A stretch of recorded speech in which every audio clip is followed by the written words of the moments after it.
Bismillahirrahmanirrahim. Assalamualaikum warahmatullahi wabarakatuh. Alhamdulillah. Nahmaduhu subhanahu wa ta'ala hamdan yuwafi ni'amahu wa yukafi mazidah. Ya Rabbana lakal hamdu kama yanbaghi li jalali wajhika wa adimi sultanik. Subhanaka la nuhsi thana'an 'alaika anta kama athnayta 'ala nafsik falakal hamdu wa lakal syukru 'ala dhalik. Allahumma salli wa sallim ala habibina sayyidina Muhammad wa ala alihi wa ashabihi wa tabi'ina lahum bi ihsanin ila yaumiddin.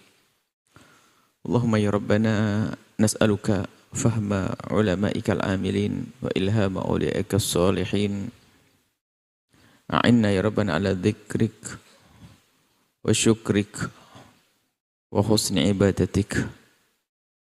Urzuqna ya Rabbana taubata qabla al-maut wa syahadata indal maut wal jannata ba'dal maut, amma ba'd. Yang sangat kami cintai, kami muliakan para perindu ridha Allah, para pecinta baginda Nabi Muhammad sallallahu alaihi wasallam.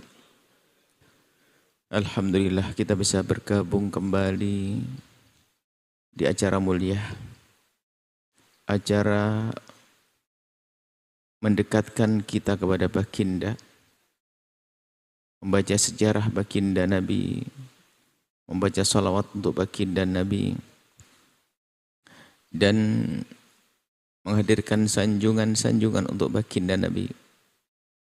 Kemudian kita lanjutkan dengan renungan hikmah yang kita sudah sampai kepada hikmah yang ke-118.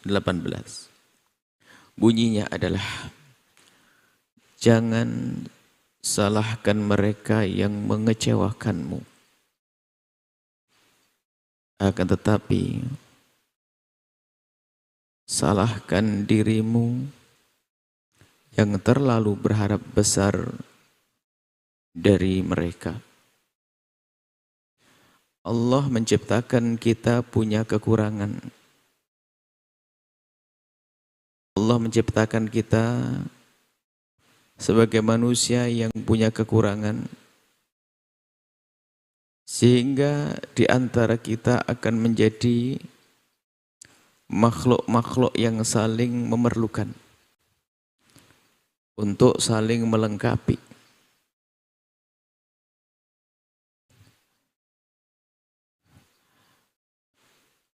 Sehingga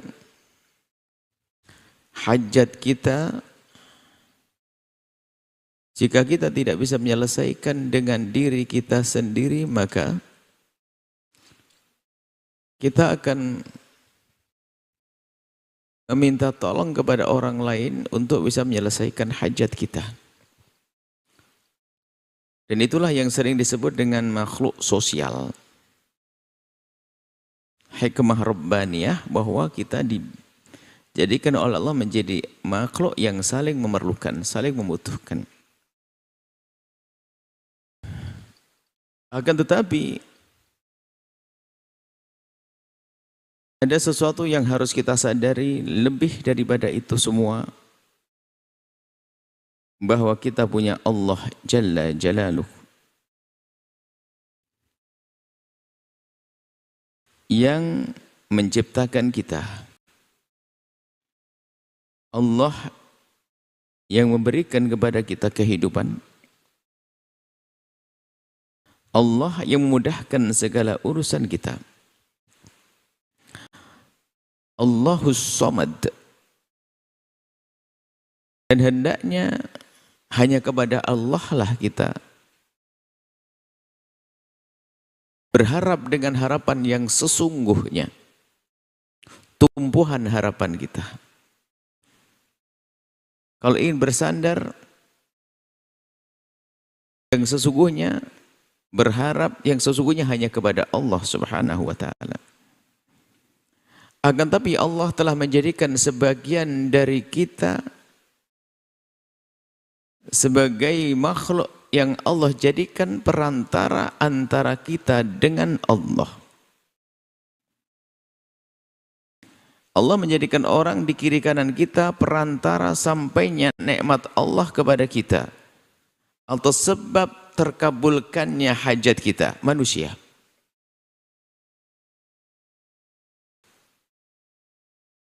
Maka dari itu, memang pada hakikatnya kita ini harus punya keyakinan bahwasanya hanya Allah lah yang memberikan kenikmatan yang sesungguhnya.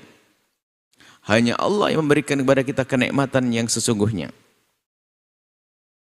Makhluk tidak, akan tetapi ada di antara makhluk Allah yang telah Allah pilih untuk menjadi perantara atau sebab sampainya nikmat kepada kita.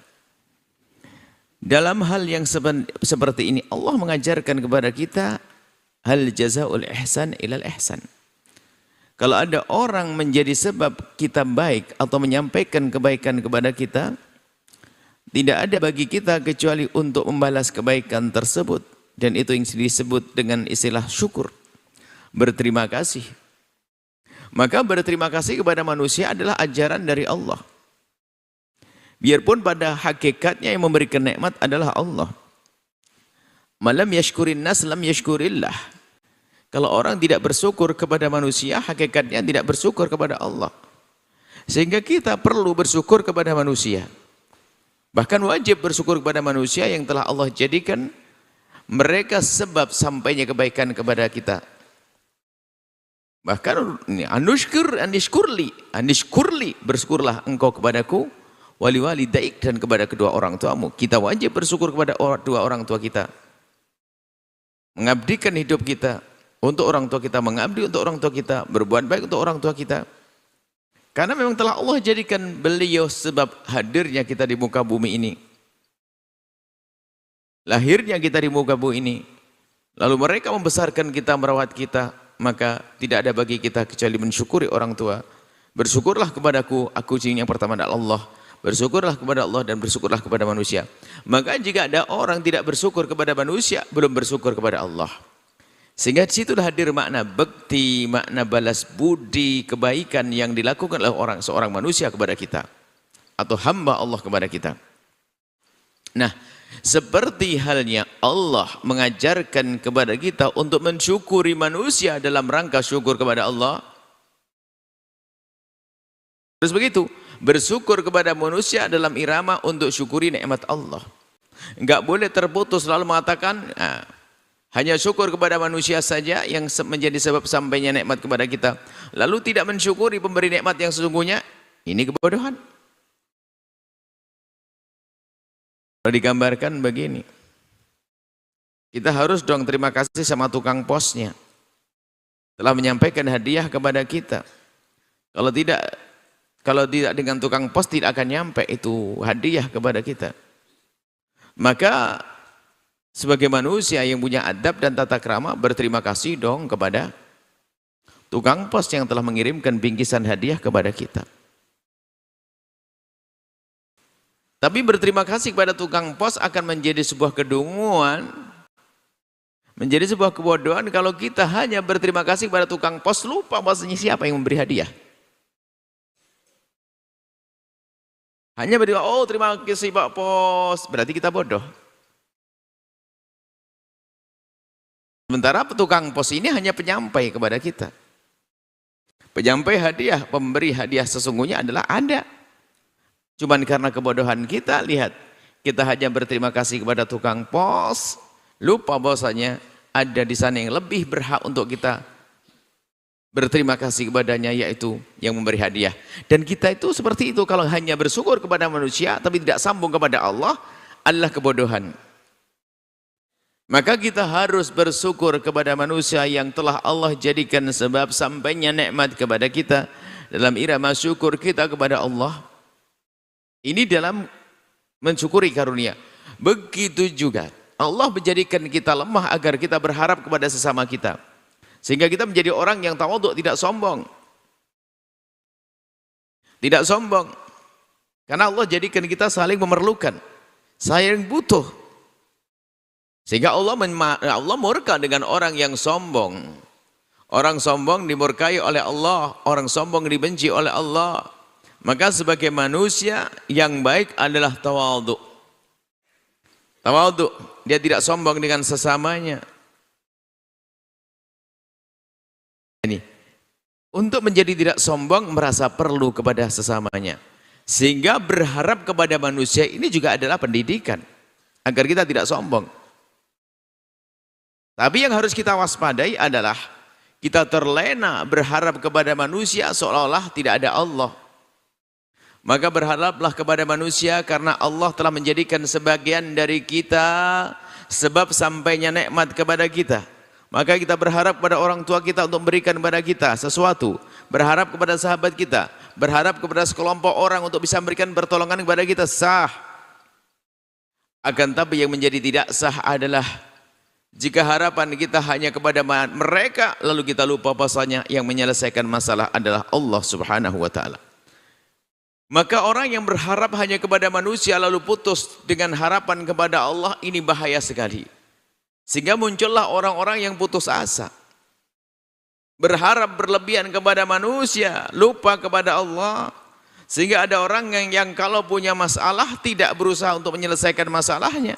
Karena merasa bahwasanya yang diharap, orang yang diharap telah tidak memberikan sesuai harapannya, maka dia panik, dia putus asa, sehingga ada orang yang namanya bunuh diri. Naudzubillah, kebodohan. Lupa kepada Allah. Ada orang bunuh diri, tak tahu motifnya apa, yuk. Macam-macam. Karena tidak terpenuhi keinginannya. Dia putus asa. Karena apa? Dia lupa kepada Allah. Maka bahaya sekali kalau orang berharap kepada manusia dan itu dijadikan menjadi harapan satu-satunya. Harapan terakhir. Maka itu bahaya sekali. Sehingga mungkin sekali dia akan terus merasakan kecewa dan kecewa. Karena manusia dengan kelemahannya, kalau kita berharap kepada manusia, bisa saja mereka biarpun seorang raja tidak memenuhi harapan kita. Karena mereka manusia dengan kelemahannya.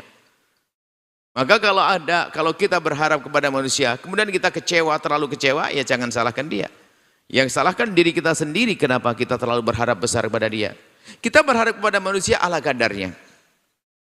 Untuk menjalankan sunnatullah, bahwasanya kita berusaha dengan manusia harus saling memberi, ada saling mengambil. Kita harus dengan manusia saling bahkan dalam urusan cinta kepada manusia harus ada hubungan dengan Allah. Sehingga dikabarkan dalam satu riwayat, ahbib habibaka haunamma asa yakuna baghidaka yawmamma wa abghid baghidaka yawm haunamma asa yakuna habibaka yaumamma. Cinta kepada sesama manusia, cintailah manusia, cintailah orang yang kau cintai adalah ala kadarnya. Karena bisa jadi orang itu menjadi musuhmu suatu ketika nanti. Dan kalau benci kepada seseorang, lihat ala kadarnya. Jangan benci harga mati. Bisa jadi dia suatu ketika menjadi orang yang sangat engkau cintai. Itu manusia seperti itu. Sehingga ada orang kalau mencintai manusia harus disambungkan dengan Allah. Sehingga nggak ada orang istilahnya mohon maaf seperti yang pernah kita dengar dalam roman-roman picisan itu, lihat ada orang patah hati bunuh diri. Ini kan sebuah kebodohan. Suaminya meninggal, istrinya ikut bunuh diri. Istrinya meninggal, bunuh diri. Karena apa? Karena kepicikan di dalam memandang cinta. Cinta kepada manusia karena Allah, itu cinta abadi. Jadi tumpuan cinta itu pun harus ada kadarnya, ada rambu-rambunya. Jangan sampai seseorang mencintai seseorang sudah tidak ada lagi kecuali hanya dia yang dicintai. Dalam bahasa orang yang mabuk dalam cinta, sehingga di saat cintanya tidak terbalas, apa yang terjadi? Menjadi kecewa yang tiada kira, sehingga akan melakukan sesuatu yang membahayakan dirinya sendiri. Tapi lihat, cintanya orang beriman tidak seperti itu. Aku mencintai dia karena Allah. Kalau ternyata dia berubah, maka aku tidak akan kecewa, karena aku mengharap cintanya hanya karena Allah. Jadi kalau ada orang mengharap cinta kepada seseorang, mengharap pemberian seseorang, mengharap kasih sayang dari seseorang, mengharap perhatian dari seseorang, kalau ternyata kita menjadi kecewa berat dari dia, jangan salahkan dia. Salahkan kita kenapa kita terlalu berharap besar dari dia. Berharaplah tapi ala kadarnya. Mengharap pemberian dari seseorang karena memang dia adalah tampak orang yang bisa memberi kepada kita, memberikan pertolongan kepada kita. Kita boleh berharap, wajar kita berharap. Kita orang fakir, bisa ada orang fakir berharap pada orang kaya. Lalu seorang fakir datang pada orang kaya, Assalamualaikum Mbak Haji, mohon maaf saya punya hajat, saya fakir, saya belum makan, saya gini nih. Kemudian di saat dia tidak memberi, jangan terlalu kecewa dong. Itulah manusia. Kenapa kok kecewa? Yang menjadi sebab kecewa karena kita terlalu berharap besar dari dia. Mayal dengan manusia biasa saja. Di saat dia memberi, maka alhamdulillah. Kalau tidak, jangan terlalu pusing karena kita punya Allah Jalla Jalaluh. Nah itulah. Maka mengukur harapan kita ini penting supaya kita tidak terlena berharap yang berlebihan, maka kecewanya pun juga tidak kira-kira. Sehingga lihat, jangan salahkan mereka yang mengecewakanmu. Manusia sangat mungkin mengecewakan kita karena mereka adalah makhluk lemah. Padahal dia sudah berusaha untuk memenuhi kebutuhan kita, keinginan kita. Ternyata ada di antara mereka tidak mampu, padahal sudah berusaha dan bukan sengaja untuk lalai terhadap kewajibannya kepada kita, akan tapi begitulah manusia, sudah berusaha untuk memenuhi kebutuhan kita pun ternyata kadang masih kurang. Seorang istri yang berharap nafkah kepada suami, sah, menikah ingin mendapatkan anak, menikah ingin mendapatkan ketenangan, menikah untuk mendapatkan nafkah sah-sah saja. Seorang wanita menikah dengan seorang laki-laki berharap semoga suaminya memberi nafkah seperti petunjuk syariat Islam, suami memberikan nafkah. Akan tapi karena dia orang beriman tingkat tinggi, berharapnya adalah ia berharap kepada manusia dan tidak berharap yang berlebihan. Dia berharap itu adalah suamiku, semoga begitu Allah mudahkan rezekinya sehingga akan bisa mencukupi kebutuhanku. Lihat, karena dia cerdas, di saat suaminya ternyata kok tidak bisa memberikan nafkah kepadanya karena kefakirannya atau karena usahanya bermasalah, maka bagi wanita tersebut akan tenang-tenang saja, tidak akan dirundung kecewa, dirundung kesedihan. Karena apa? Dia berharap kepada sang suami, berharap ala kadarnya. Maka kalau ada seorang perempuan kecewa, aku menikah dengan dia nggak guna, aku tidak dapat apa-apa, mau terus. Akhirnya ada marah dan marah dan marah. Sehingga yang namanya keindahan dan cinta begitu mudah sirna di dalam sebuah rumah tangga. Karena apa? Dia berharapnya berlebihan. Sehingga di saat orang yang diharap untuk bisa memberikan sesuatu tersebut ternyata kok tidak memberikan sesuatu, maka dia akan kecewa berat. Maka ingat, jangan salahkan mereka yang telah mengecewakanmu, akan tapi salahkan dirimu. Kenapa? Dirimu terlalu berharap besar kepada dia. Ini sama dalam urusan kita bersama yang lainnya. Bahkan kaidah hidup yang indah itu jangan terlalu berharap kepada mereka. Pastikan dirimu adalah orang yang memberi. Apalagi dalam rumus mencintai adalah memberi, bukan mengambil. Dalam hidup kita maka berpikirlah dirimu agar bisa menjadi orang yang berbagi. Berpikirlah untuk menyenangkan orang lain. Rumus hidup Sayyidah Khadijah Kubra dengan suaminya baginda Nabi adalah waktu orang-orang pada berkata, wahai Khadijah, alangkah senangnya engkau menikah dengan Nabi Muhammad. Alangkah senangnya engkau menikah dengan Nabi Muhammad. Ternyata Sayyidah Khadijah berkata dengan kalimat yang indah, demi Allah, semenjak aku menikah dengan Nabi Muhammad, yang aku pikirkan adalah semenjak aku menikah dengan Nabi Muhammad, aku tidak pernah berpikir bagaimana aku bersenang-senang dengan Nabi Muhammad. Tapi yang aku pikirkan adalah bagaimana aku senang dengan Nabi Muhammad. Kalau rumus hidup kita adalah seperti itu, alangkah indahnya. Aku hidup dengan pasanganku, yang penting aku bagaimana menyenangkan dia. Adapun dia menyenangkan aku, ya aku berharap akan, tapi biasa saja. Yang penting kalau aku sudah bisa menyenangkan dia, bagiku sebuah kebahagiaan.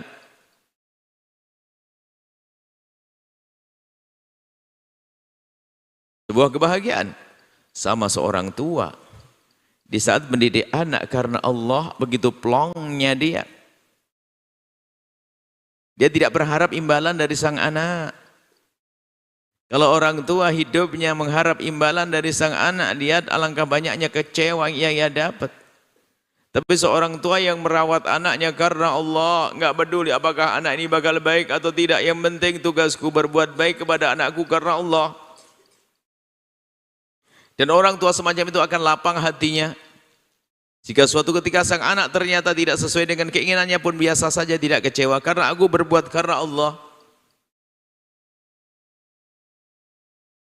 Ingat guru mulia, dalam sebuah diskusi ringan, ada beberapa orang yang disekolahkan oleh beliau,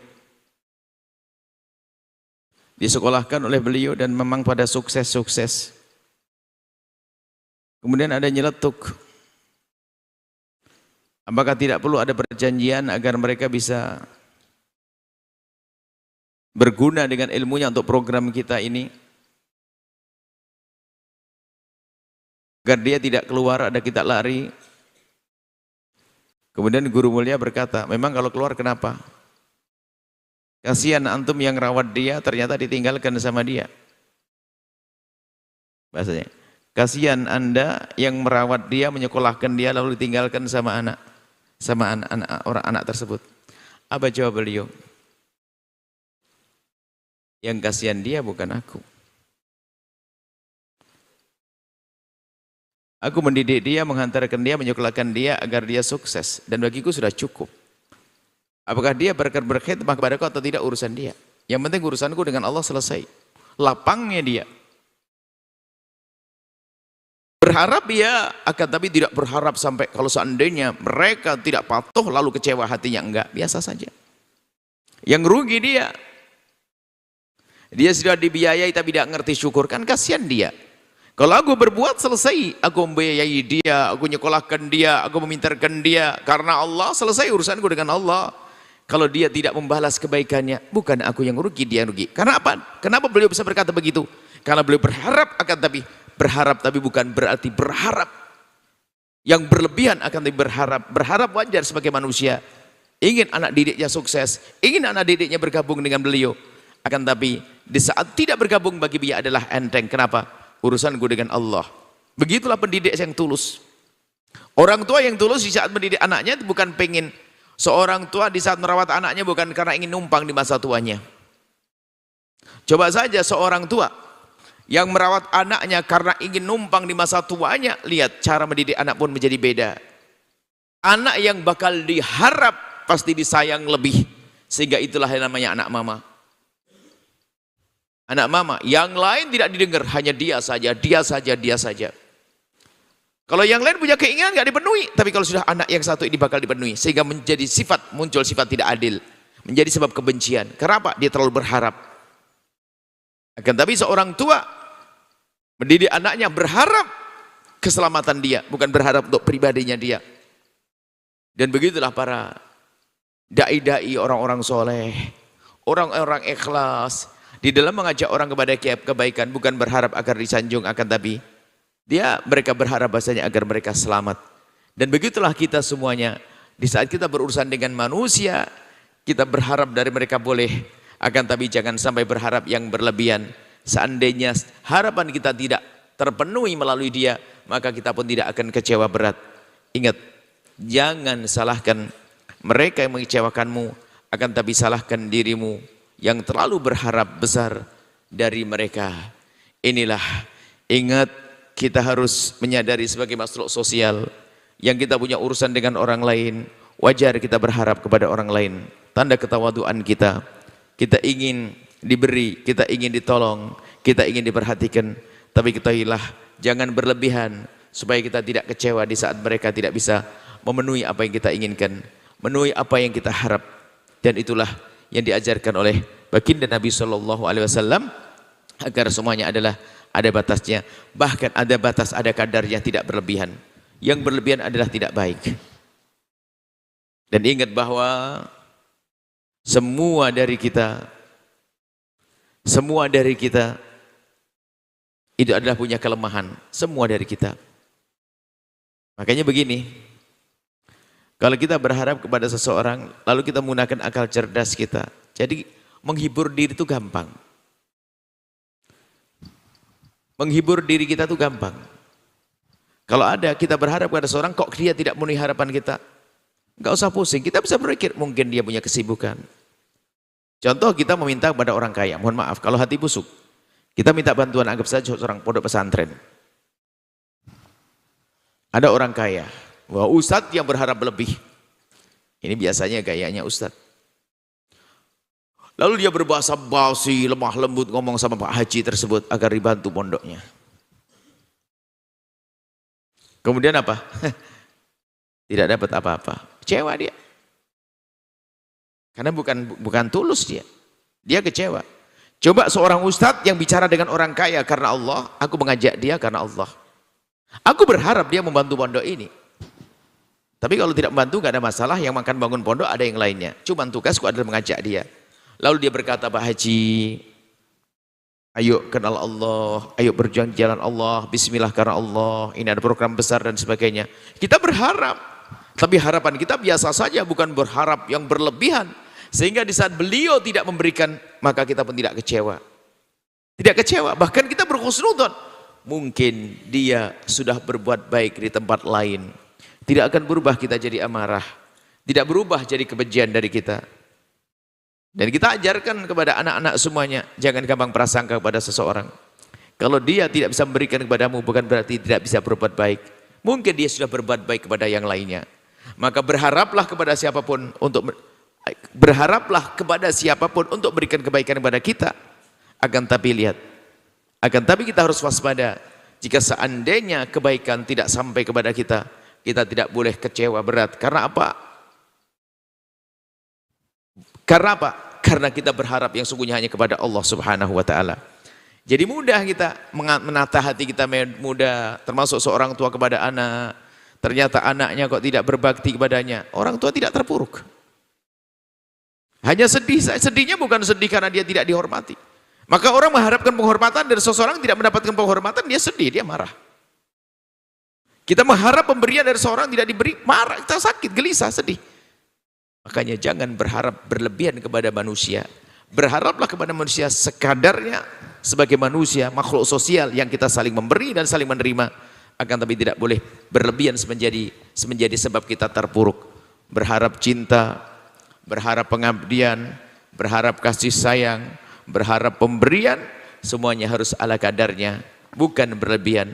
Dan ingat, pemberi cinta yang sesungguhnya adalah Allah, pemberi pertolongan yang sesungguhnya adalah Allah, pemberi kasih sayang yang sesungguhnya adalah Allah Subhanahu wa taala, sehingga biasa-biasa saja di antara kita. Semoga Allah menjadikan kita orang yang tidak pernah mengecewakan orang lain, dan semoga Allah menjadikan kita hamba yang tidak pernah kecewa karena hanya berharap kepada Allah. Kalaupun berharap dengan sesama manusia ala kadarnya, dan semoga Allah menjadikan kita hamba yang saling mencintai karena Allah, indah di dunia hingga kelak di surga bersama baginda Nabi Muhammad sallallahu alaihi wasallam. Nuhibbukum fillah. Assalamualaikum warahmatullahi wabarakatuh.